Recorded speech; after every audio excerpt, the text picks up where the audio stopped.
Test, test. 1, 2, 3. Can you hear me? Can you hear me? Hello, hello. Not yet. You muted. Let's unmute. Let's change this view.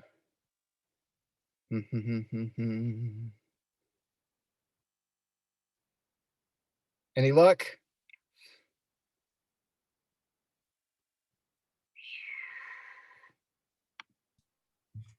Hey man, can you hear me?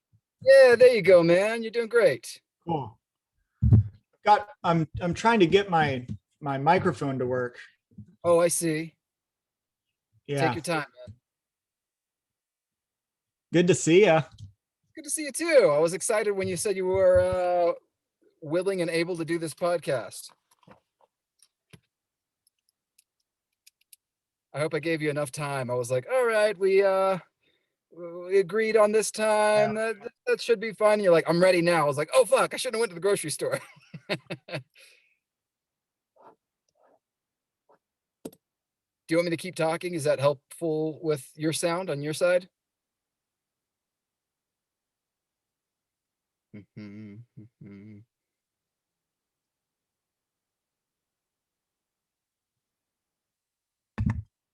hear me?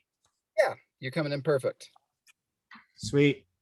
I'm gonna get headphones on too in case the pup starts running around. Okay. Got a lot of critters running around here, dude. Same here, man. So I'm sympathetic to that when it's like, this is the perfect time. If you want to catch me within this window. I totally understand. Totally. Dude, you got the whole setup running, huh?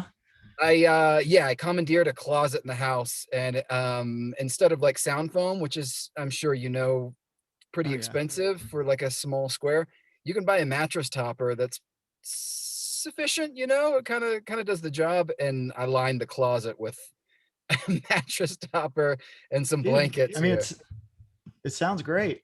Thank you. I'm trying to improve it. I do a little voiceover stuff too while I'm attempting to break in the industry. You know Nicholas Nadeau, right? No, tell me about Nicholas.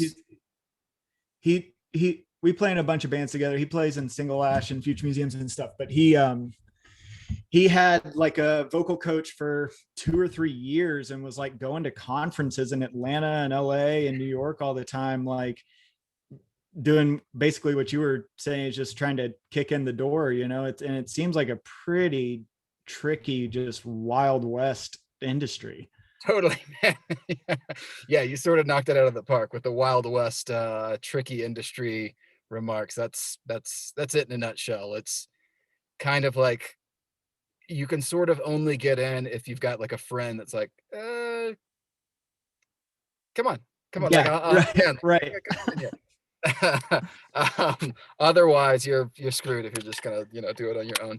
And a vocal coach is like, who have you worked with? Like, tell us who you've worked with. I think it is kind of like you got to know a guy. Mm-hmm. Yeah.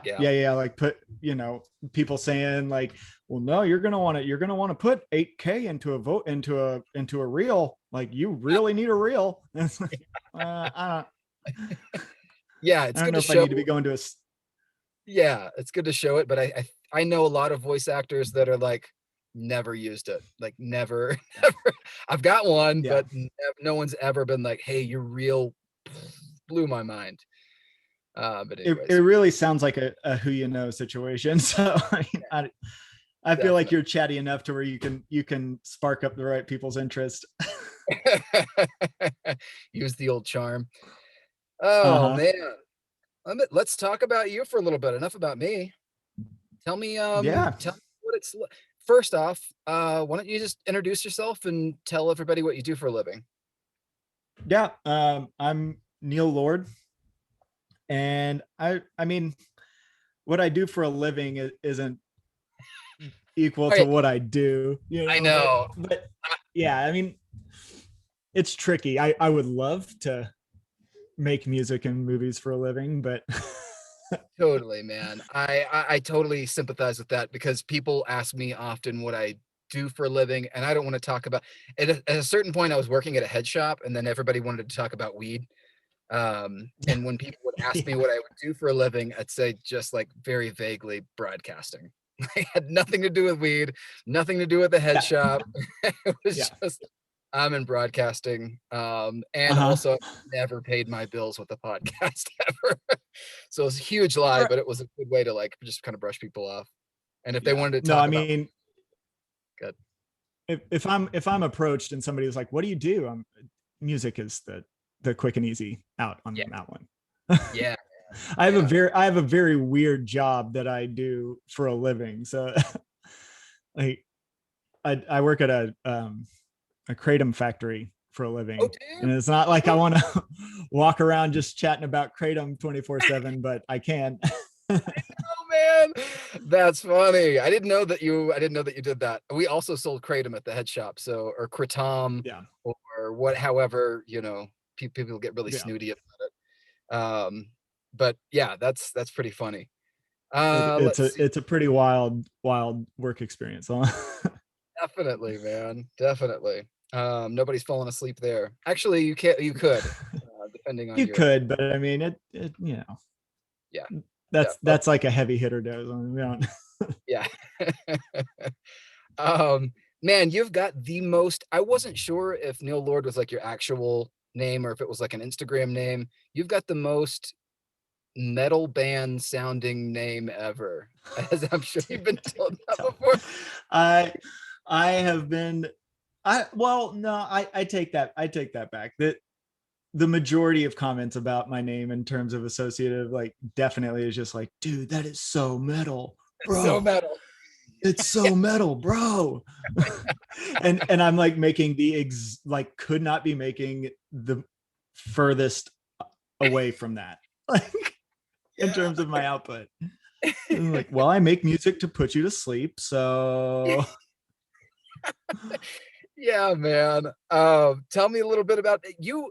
Coincidentally, I was like, hey, would you be willing to come on the podcast and talk about what it's like being a musician for the last year?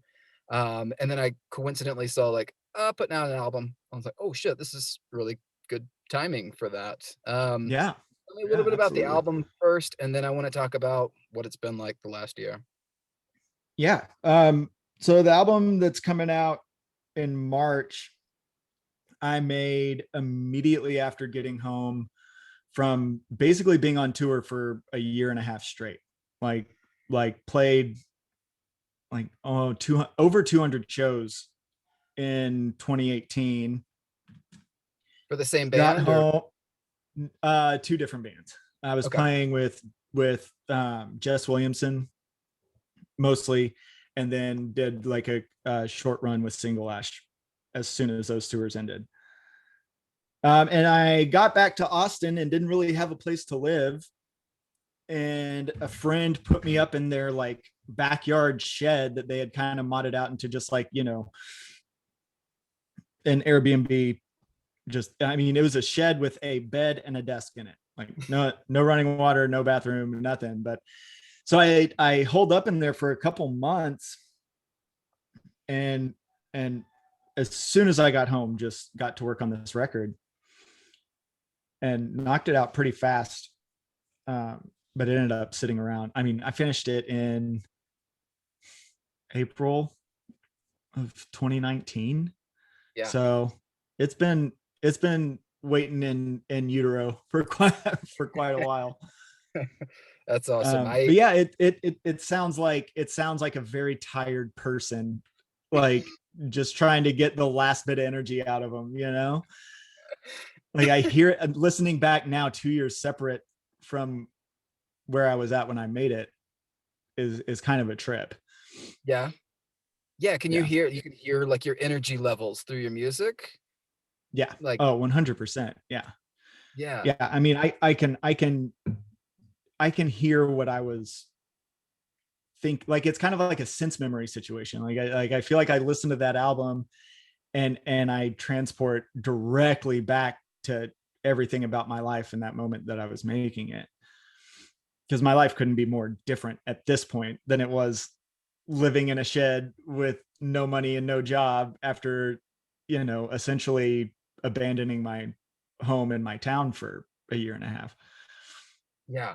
Were you able to kind of like stockpile a little bit? I know, you don't get super wealthy for just going on tour. But were you able Yeah, to? yeah, I wasn't destitute upon arrival or anything. It's like you're not really spending money when you're on the road like that. You kind of get into a rhythm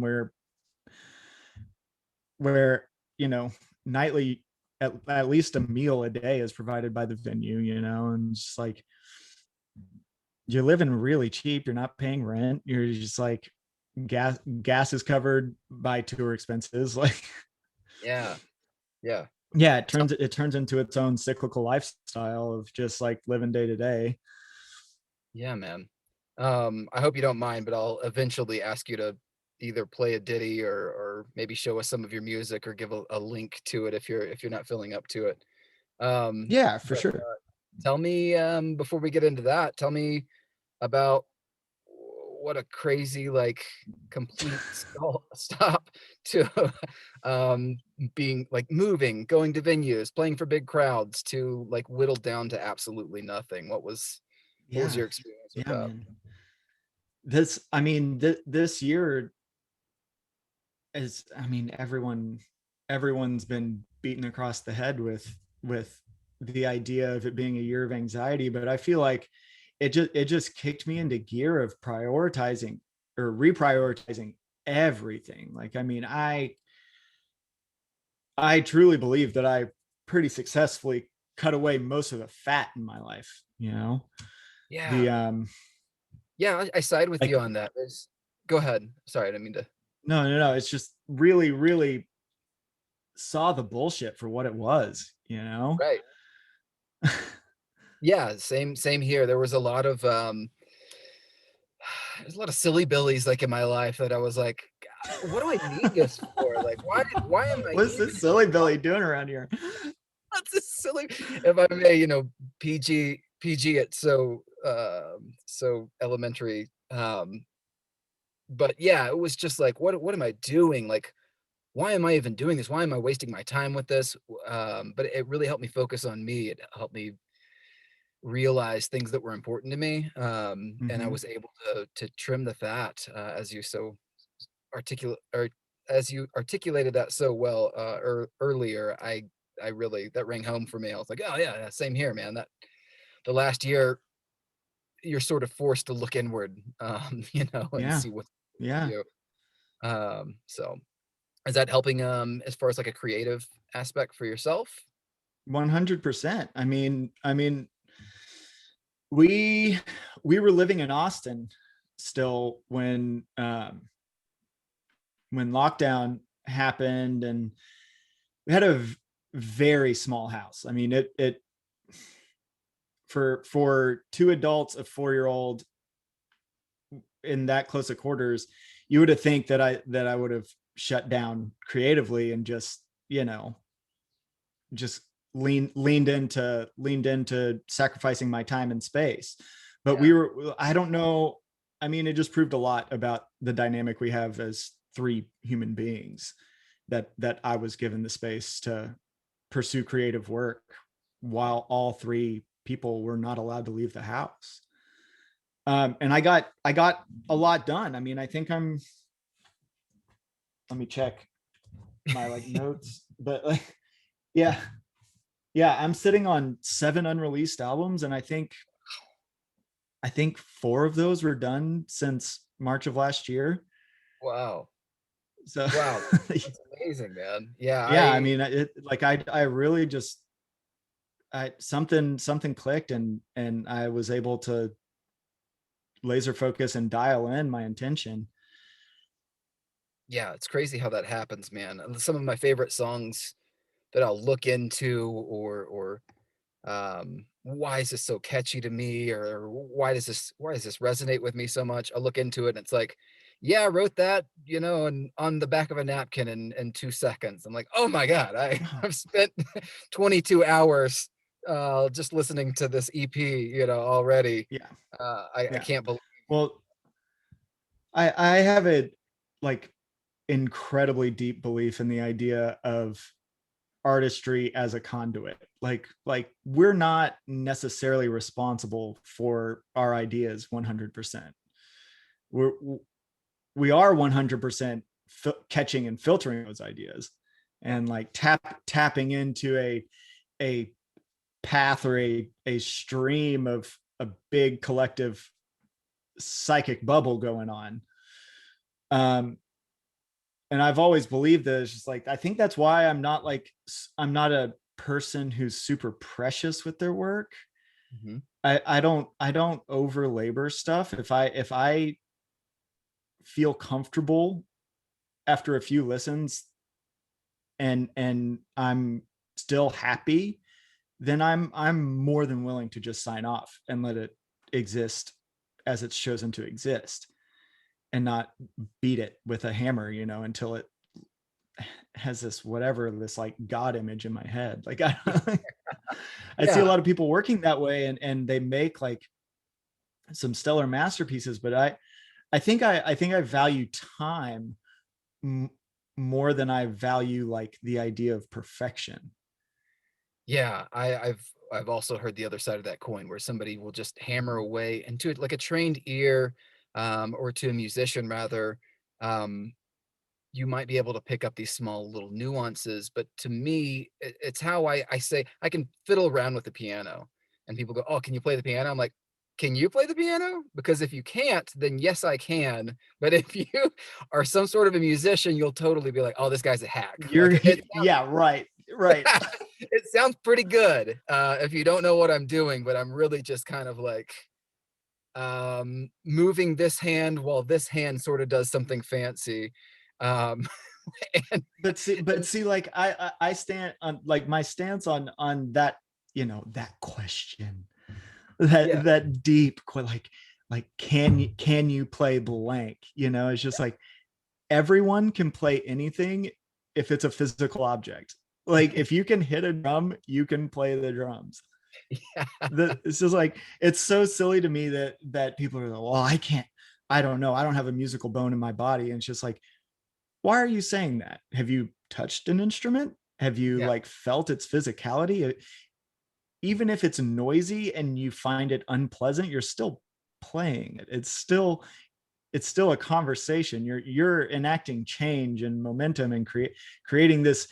You're sending a vibration into the world solely by touching it and conversing with it. And it's a special communion. yeah, And it's important to encourage people to engage with that conversation, and feel the excitement of just making fucking noise. right, man. People Yeah, are so scared to make some fucking noise. Like, I know. Try a xylophone out. There's pretty like dude, just pretty much no pressure. yeah. Couple little I mean, bars. get a guitar, open up a tab on your computer, and learn how to open tune it, and then just strum away. You Yeah, don't need to know chords to play guitar. yeah, definitely. And there's And then when there's you do freedom learn, and beauty in that. totally, man.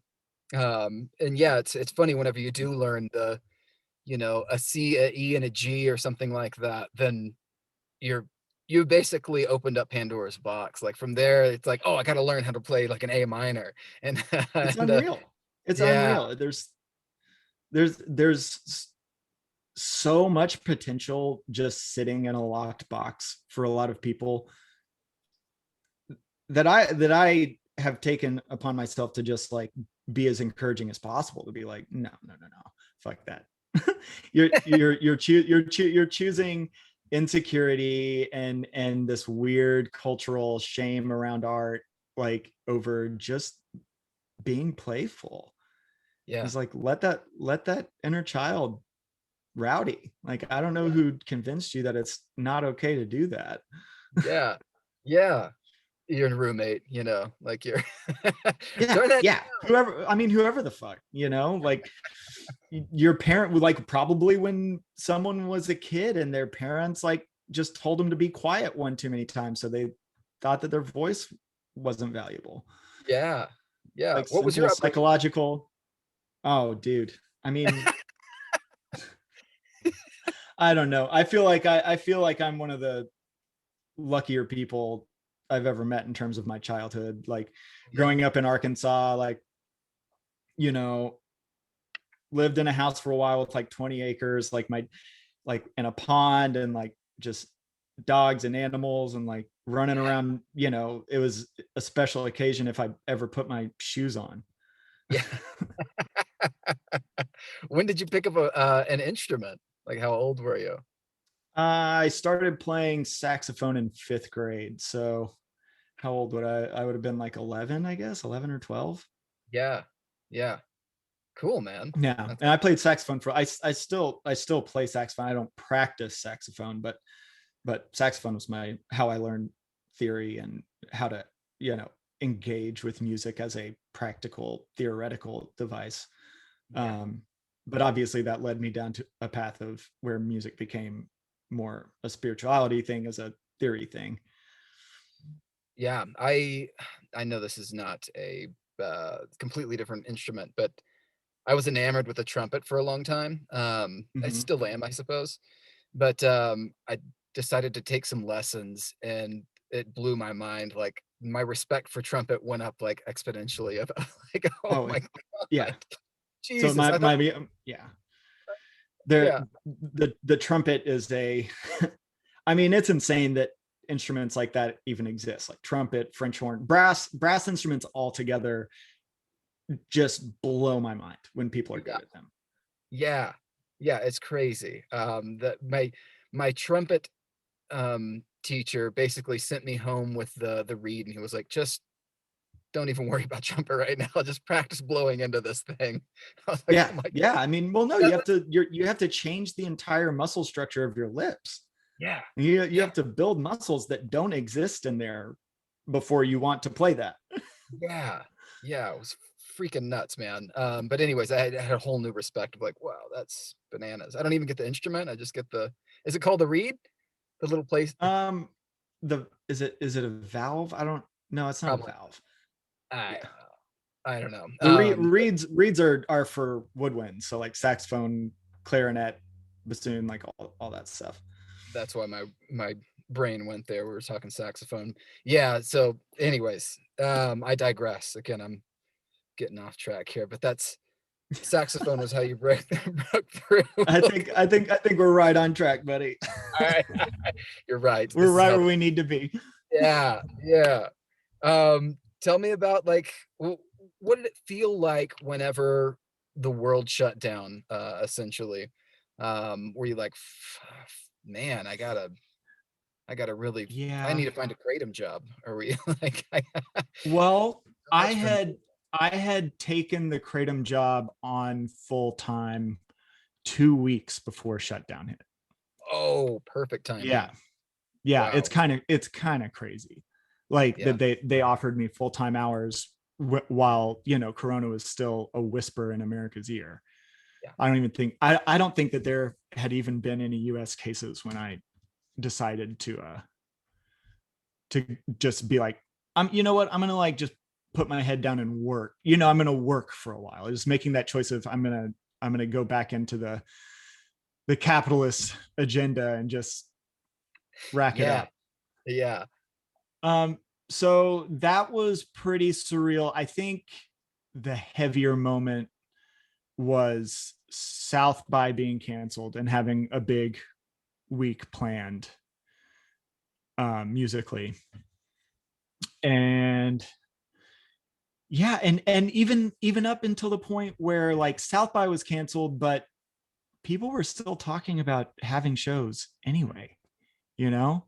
yeah, Single Ash we were definite we had two shows left from bills that were like, we're just gonna still do it, and it got really close to the wire before, I mean, I think week of that, we were like, oh, we have to walk away from this. yeah, Like, this is more severe than anyone anticipated. So that was, I think it was just a lot clicking into place very quickly. And it wasn't fear or anything, because I knew that we were set up at home and safe and had a good place to hunker down. Um, I mean, I every everyone was treating it like, well, okay, well, we're just going to be doing this for a couple weeks, you know, Yeah, that's I not think that was a everybody's year plus. right. Yeah, I think that was everybody's attitude of like, all right, well, cool. I could use a week off, or 2 weeks off. Yeah, fast Right. forward a whole year later. Yeah, fast forward, and basically like offices are just like, well, this work from home stuff works, so nobody's ever coming back in again. Yeah, man, I know. That's it was. It's crazy to see how. It's crazy to see. For me, I, I think it's nuts to see how we're just now like embracing this. Yeah, I'm an accountant. I can just work from home, or like, yeah, if somebody has Mhm. a problem with their digital account, I'll just work from home. I had to call my insurance for something at some point last year, and I heard a dog barking in the background, and I'm like, oh Uh-huh. yeah, like I didn't even until that moment, everything was going so smoothly. Like, okay, let me just look up your account. What's your, social or whatever the information they needed to tap into the account. And then I hear a dog barking. I'm like, oh yeah, of course. And it was Oh yeah, seamless. Anyways, I'm like, why are we all driving to work? Like, why are all these cars on dude. the road? This Can't the hack us? it's the leftovers of a pre-technological machine. Yeah, It's a psychological remnant. yeah, You know, it's man. like our parents were just like, well, you better wear a button-up shirt and be in an office, you know, as Yeah, opposed to being like, wait, we have this technology, shut this shit down, what are we doing, why are we yeah. here? They've invented sweatpants. Didn't you guys know about this? Haven't you heard the news? Did you hear the Have you town heard the car? good news? Like, oh, I don't mess with, no, not about Jesus, man, we're wearing sweatpants at home now. Yeah, there's a guy ringing a bell. Hear ye, hear ye. Elasticity in the pants is all the rave. Is, is there was there any point for you when you're like, oh yeah, I can just use my home as a studio, or were you like already doing Oh, that? that was As I did mean, obviously for like full band stuff, there's always like, you know, you're looking for the, you know, the who's the producer that's really going to be a part of this band and like put the time and energy in. But that's, I mean, that's weeks and weeks of time and hours, and you know, things get bogged down in communication between you're with multiple people. But I mean, trying to think of the last time I was even in a studio. I mean, it was probably 3 years ago that I was in an actual studio with a band. yeah, um yeah, it's all been just learning at home and trial by error and fucking up a lot, you know. sure. So I'm not a learned engineer by any means. It's, I mean, everything about my musical output is essentially self-taught. Oh wow, that's awesome, man. So it was the same with my Yeah. piano skills. It's just like I got on that thing and started banging around. But what's funny, if you just bang around at least once a day for a little while, in like 2 or 3 months, you're going to be like, whoa, I've figured a lot of stuff out and I'm like feeling pretty comfortable on this thing. Yeah, yeah, totally. Were you forced to do anything like digital shows during this time, or did you really just kind of use that time to focus on It was family? mostly family. Well, dude, this year in terms of, on that side of things, this year has been life changing. So that's like, yeah, yeah, nutshell, easy answer, lots of family. um Uh-huh. and then, you know, after a 4-year-old's bedtime, record making, you know, Yeah, just writing and working shit out. I did one live performance, like a show where I did like a probably like 20-minute thing. But other than that, no, I yeah, didn't really engage with social media in that way. Yeah, good on you, man. I mean, I was appreciative. There were one or two that I like logged into and subscribed to because it had been Yeah. so long since I've been to a show, and I just like put it on my laptop and put that on the kitchen table. I'm like making dinner and Mm-hmm. somebody's singing to me live, and I'm giving them digital tips because I mean, If Jesus. I mean, good on people that had the emotional energy to do that too. And I think that there's an enormous space for that, and it's still important to engage with art and see people playing and performing and actually do it. Like listening to a record is not watching a live stream. It's your brain reacts in two very different ways and what it gets from those. um and I deeply appreciate it. And like you, yeah, I mean, I've watched, especially like friends that are on it on a regular basis. Like I'm always trying to stay tuned in and make sure they feel seen and heard. But for me personally, I don't know.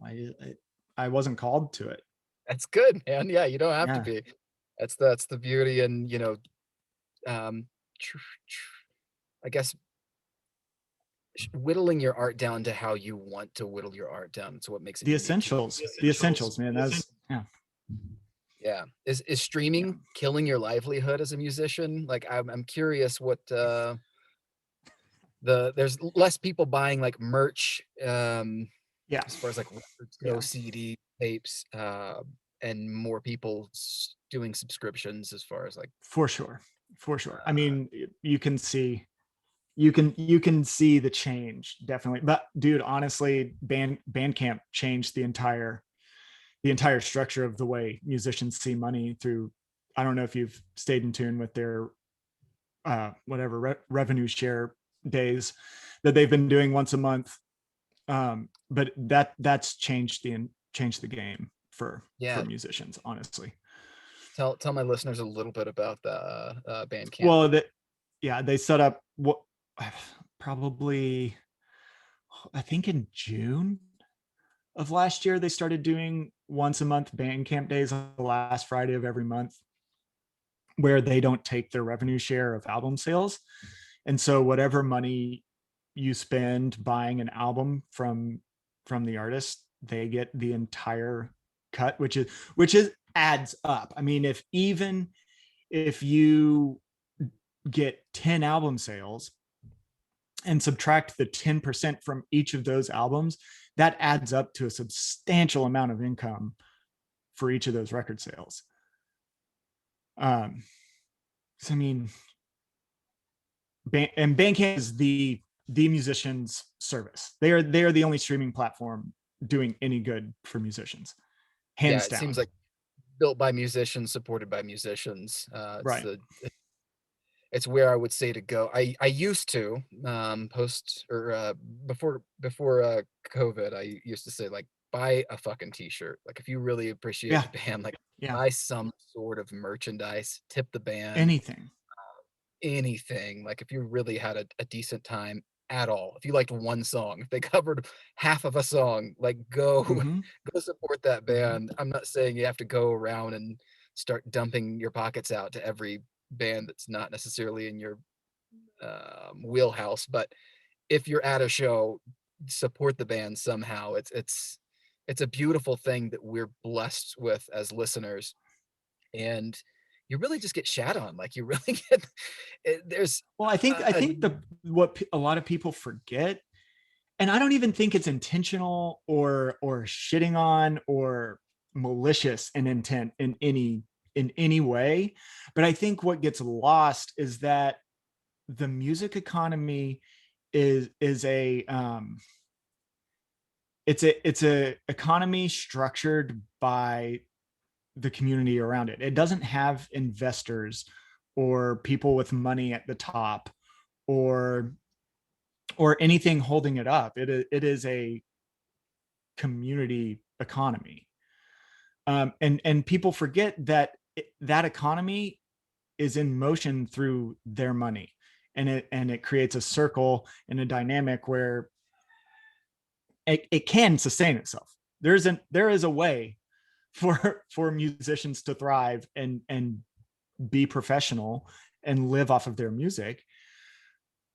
But it gets lost in the idea of the normal hierarchical structure of money just going up and down. Yeah. People just get blinded by the idea that it's money moving in a circle. Yeah. Yeah. Not always the case, And you know. that's a problem. And I mean, that's a problem that's not anybody's fault other than capitalism tricking them into thinking that it has to be, you know, owner, boss, management, employee, customer, you know. For all of my life, I've been preaching the like, you don't have to follow the American dream, quote unquote, of like, well, then you get married, then you get a house, and you get a good job, and you get a savings account, and you not to say that savings is bad, like Well, none of those things are bad, you know, and right, yeah, it's just and if it's just understanding the broad spectrum of lifestyle options and being oh, empathetic and compassionate with all of them. right, and if you want that, go after it, but don't shit on somebody that's very happy owning like a little coffee hut. You know, that's their Yeah. dream. They want to. They If love. they want if they want to live in the back of an Airstream trailer and sell coffee from the window, like, god damn, king of the earth, like you have inherited the real dream. Like, Yeah, hell yeah. I love this person. All right, exactly. Yeah. I want to have a conversation with that person as opposed to, you know, the guy that's got it all figured out and life comes easy as far Well, as what's funny is that that's part of the trick, though, is that the people that choose that path want you to think that money equals quote unquote figuring it out. yeah. Money does not represent at all figuring it out. In fact, money strips you of playfulness, curiosity. A lot of, like, I don't, again, not projecting this on anyone, but I've seen a lot of times that it strips you of empathy and compassion. And and I think that's where a lot of problems stem from, is This is my just church right now. I'm preach. Like just I'm gonna let you take the podium. Just this is I'm gonna let this information wash over me. This is how I feel. So it sounds it resonates with me. So yeah, Mhm. I'm with you 100%, man. That's if you want the American dream, go after it. If you want um, whatever your American dream is, go after it. I guess should be the takeaway Right, from this. right. Um, Well, I mean, we shouldn't even be throwing the word American on that. Like, just right. Yeah. Yeah. Who says you have to live in hey, America? Also, yeah, like get out of here. Cool. That's great. Am I putting you on the spot too much if I ask you to show us some music, or even if you want to just kind of yeah. I mean, can I just like play you a track sure. Yeah. from the comp? How does that work? Will Zoom just pick up whatever I'm playing on here? I'm I'm hopefully my sound equipment is I've got it us plugged in and hopefully it does this justice. If not, then yeah, we gave it a Okay, try. let's see. Probably just unplug my headphones. I'll play you this unreleased thing I've been working on. Cool, man. We get a peek through the blinds. Yeah. This is a collaboration between me and a buddy, Michael C. Sharp, that we started talking about this project, doing a like completely remote project in March, where he sent me probably like, I don't know, an hour and a half worth of raw. He just went to his little studio and recorded himself playing drums for an hour and a half. Yeah. And then I just wrote and composed all these songs around his drum parts. Cool, man. He just started sending stuff back and forth and layering and layering and layering. He got his wife to play flute on a lot of stuff. And then I got this guy, Daley Tolliver, to play guitar on a lot of it too. He's an unreal guitarist. I think you met him last time I saw you when you came to that show in Taos. He was playing guitar in Molly Birch's band with me. Cool. Yes, that's right. Yes. It's all coming back to Yeah. me. Yeah. I mean, that dude, that was the last time I saw you. That was August 2019. Was that Wow. the last time I saw you? Yeah, I remember it was getting cold, but I couldn't tell you if that was the month Yeah. exactly. But that feels Y'all, right. y'all, y'all had driven up and stayed in that trailer for the night at the Mesa Brewery. Yeah, super cool night. Like you get to go see a show, and then right after that, you walk to your like Airstream. For those that may not be in the know, Yeah. it was Yeah. really cool. All right, cool. I'm gonna try to play this and hopefully it doesn't just sound like complete garbage. I know.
That's Cool. Yeah, I great. faded it out a little early because it goes into this long form, like drone piece for another 2.5 minutes after the end of that. So Yeah, yeah.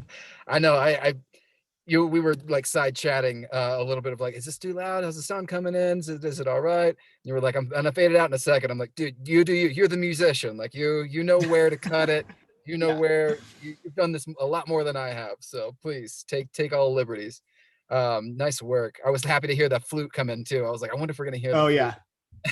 Yeah. That's the big payoff in Yeah, that one. I feel like, yeah, we definitely had a very um strong intention to make it sound like people in a room playing together and not hyper digital and pass back and forth over the internet 15, 16 times. yeah, yeah. That's funny, man. I'm sure a lot of music's getting written like Oh that. man. I mean, the amount of records and tapes I've bought where basically the liner notes are just like oh well, I hope this brings you peace during this album was written during the crisis year of 2020, and it's just like, yeah, we know. We know. If you Uh, wrote this album in 2020, chances are we were all pretty stressed out. Well, what is this year and what's next year look like? Like, what are your predictions as far as, like, music, Having a shows? baby, man.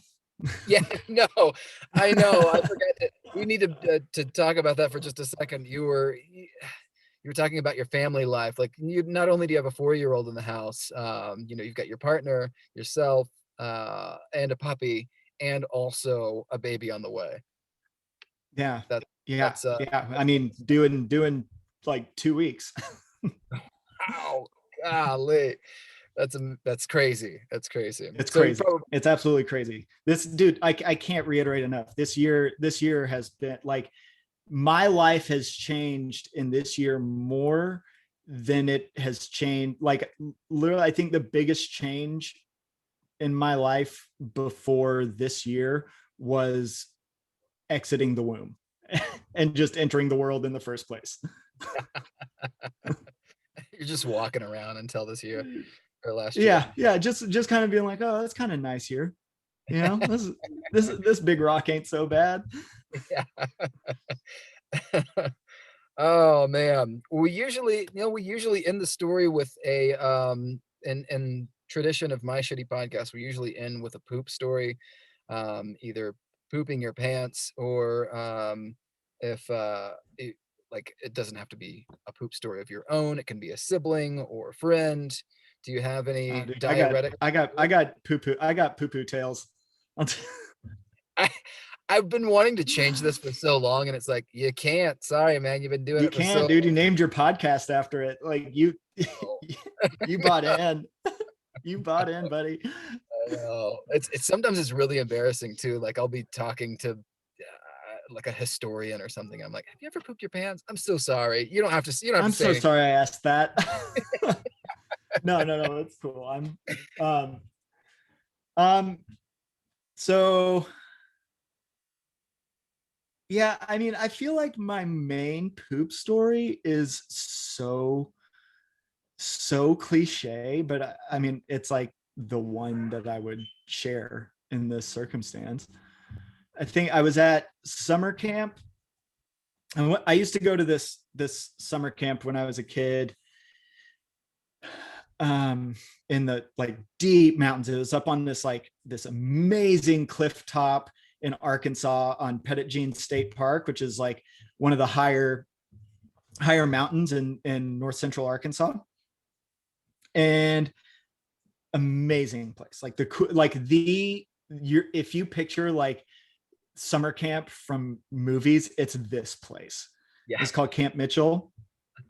And I guess this was a year I was probably in fifth grade, fourth or fifth grade.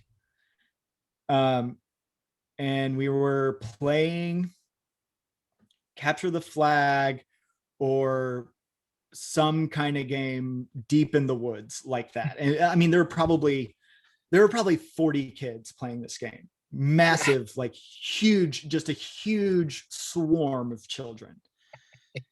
Um, and I was playing super hard, ultra in competitive zone, wanting to win. And you know, you get Already those pushing your, rumble guts. yeah, You get those rumble guts. This cafeteria food at a summer camp, just scarfing down chili dogs. you're pushing your Um, body limits in every single way possible. right. Well, and probably not drinking any water other than Gatorade. Yeah.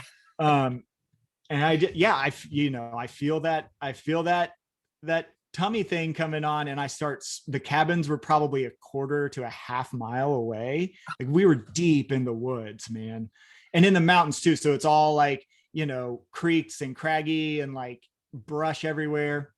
Yeah, it's not And a I just straight line. start, no, no. I just start sprinting back, and I can see the cabin. Like, I feel like I'm like, okay, but I'm like sprinting. I feel like the sprinting brought it on even faster. Yeah. And I'm like reaching the door. And as I like touch the door handle, it's just game over, man. Like It's a weird just explosion. it's a weird game that our anatomy plays with us of like almost there. Oh, but you didn't Almost make it. there. Yeah, you're not gonna make that. Yeah, So you weird. I'm in control here, Yeah, dude. I'm running the show. You think you can handle that butthole? No, sir. yeah. Should But yeah, so I just instant just shit my pants like so hard, and like went into the stall at the back of the cabin and just like threw my shitted underwear away, and like just crawled into the like cleaned myself up and just crawled into the top bunk and hid under the blankets until everyone like had like come back and left. And then I finally like got out of bed and was like, nothing happened, I'm cool, I didn't yeah, shit my pants. Not What are you talking about? What are you talking about? It smells like shit in here. yeah, I hated those shorts. I was gonna throw them away anyway. At least you had some privacy. That's pretty good. Like at least you got back to the Right, yeah, cabin. I mean, I definitely, it could have been worse. Yeah. Yeah. As So far as shitting your pants goes, it could have been worse. right. There could have been girls around. That's right. Oh my gosh. Bill, where can people go support you? Like can you direct folks Yeah, towards your music, website? You lay it on me, man. yeah. Future Museums is my handle. Covers the pretty much the entirety of my stuff streaming wherever you stream music. But obviously, I'm a huge Bandcamp advocate, so that's my number one push. Yeah. But yeah, other than that, Future Museums, Single Ash, 1,000 Foot Whale Claw. Just get in touch with me. Instagram at Future Museums. I love chatting with people. So Great. Yeah. I'll also tag I'll tag you in the show notes so people can get a yeah, hold of you. yeah, So if yeah. I'll anybody I'll send you some links if you want to throw links in there. magnifique. Yeah, you crushed it, man. Thank you so much for doing this. That's it for us. Play us out, Shitty Ukulele.